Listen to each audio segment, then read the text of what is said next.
For me, it's really sort of a tangent version of the future as opposed to my version of the future.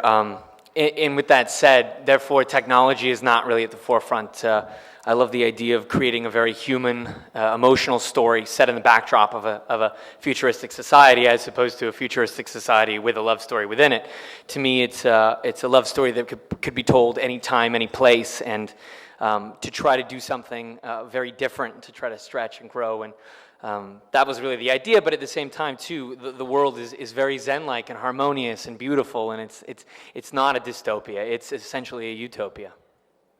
Definitely. I mean, I think technology does play a role in it. I mean, in this world, there's so many screens, and in today's society, there's so many screens, and people are obsessed with what's going on in their own bubble, in their own world, and not what's going out in the real world and in society. And I think that there is a parallel to what goes on today in real life and what goes on in this world, and it's very relatable in that sense.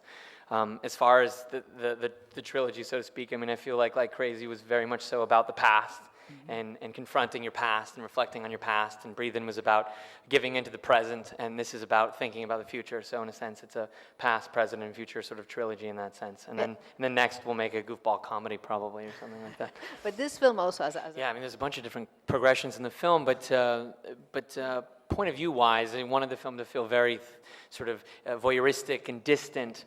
And then slowly, as Nick starts to turn on and he starts to understand that Kristen is as well, we start to move with him. The camera starts to move with him. We start to fall into his POV. We start to understand what he's going through. We start to see colors that we've never seen in the world, oranges and aquamarine and blue and different things like that. The world comes alive. The music, the score, everything just sort of hopefully emotionally moves you where you can sort of turn your brain off and turn your heart on and just go with the movie.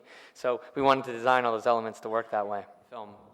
Yeah, for me, to be completely honest, if you feel like it does, then it does. But I certainly don't have any political or religious or any philosophies about medicine or anything like that. To me, it's just more the idea of switching on your heart and having the ability to follow it and having the ability to let go of everything in your life. So for me, it's a transcendence of the human experience. It's love. It's the greatest drug in the world. There's nothing better than it. And for me, it's about capturing that and bottling that. And if it feels like there's a political reference in there as well, then that's great too.